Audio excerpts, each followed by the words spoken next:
Hey everybody, Mr. Bells here again. This video is for Geometry A.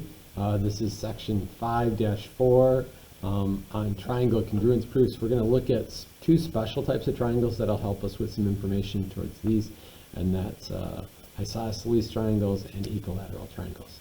Just a reminder, equilateral triangles have all three sides the same length, and isosceles triangles have at least two sides the same length, but could have all three. So if it is equilateral, it's also isosceles, but that doesn't go in reverse. Isosceles doesn't necessarily mean equilateral. Okay, so here we go. This is section 5-4, and there are a couple definitions that we want to be able to have.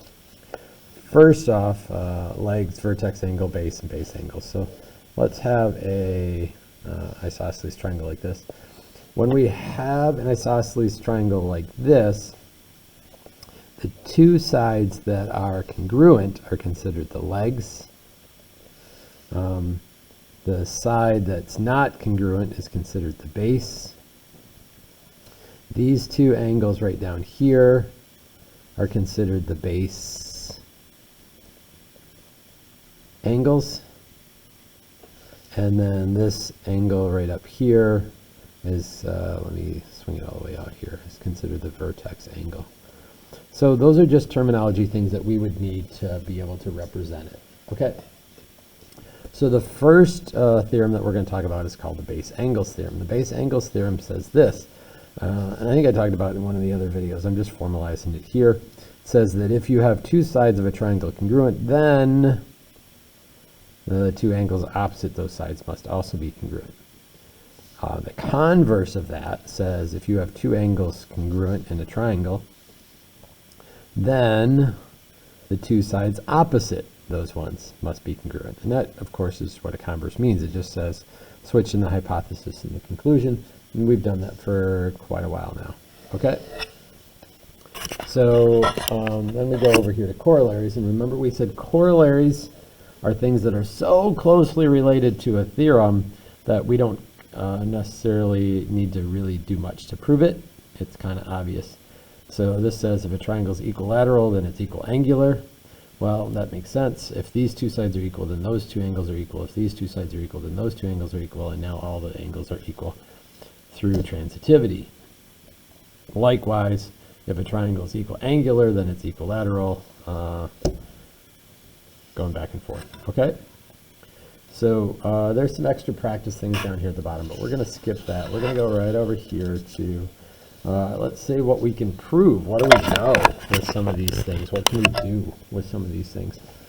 Okay, so I'm going to kind of do these ones, talk with you through them, or you guys can pause it. This is page 142 in your student journal if you want to give those a shot. So the first one would be this, find the value of x. Well, if those three angles are all marked congruent, then all three sides must be congruent, so then x must equal 31. Good deal. This one shows if all three sides are equal, then all three angles are equal. And if all three angles are equal, then they have to be 60 degrees each because they have to add up to 180. So if this is 2 times x, well, you can write 2x equals 60, and therefore x equals 30 degrees. Problem number 7. We've got this. We've got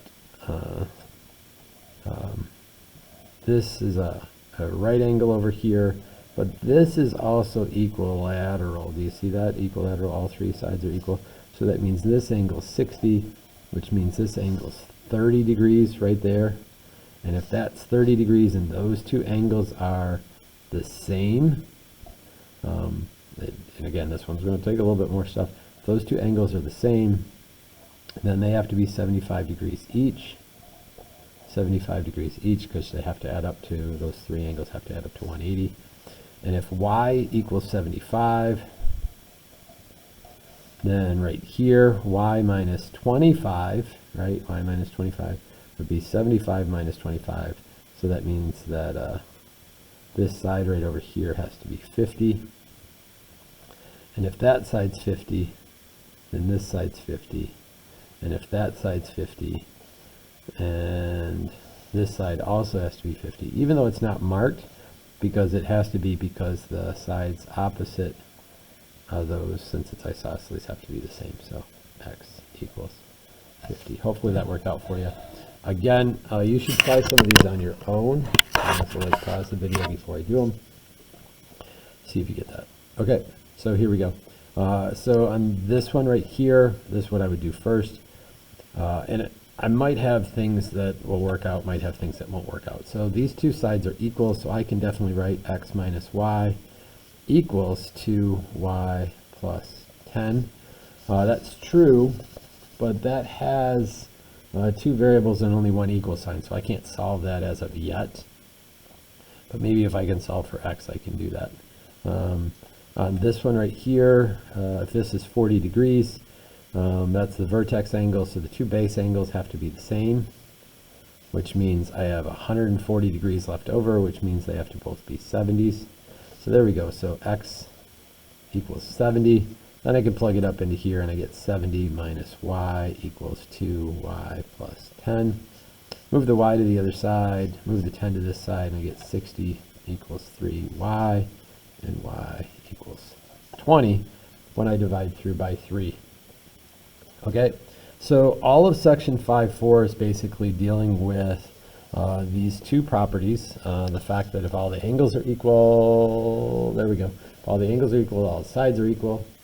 And if you have an isosceles triangle and if you have two sides that are equal, then that base angles are equal.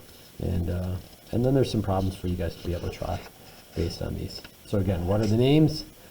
Base angles theorem, converse of the base angles theorem, and then a couple of corollaries that deal with that stuff.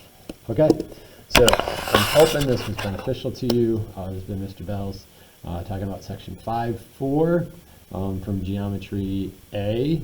And make sure you do a good job on your online homework if we have some of that. If not, make sure you do a good job from the book. We'll talk to you later. Bye.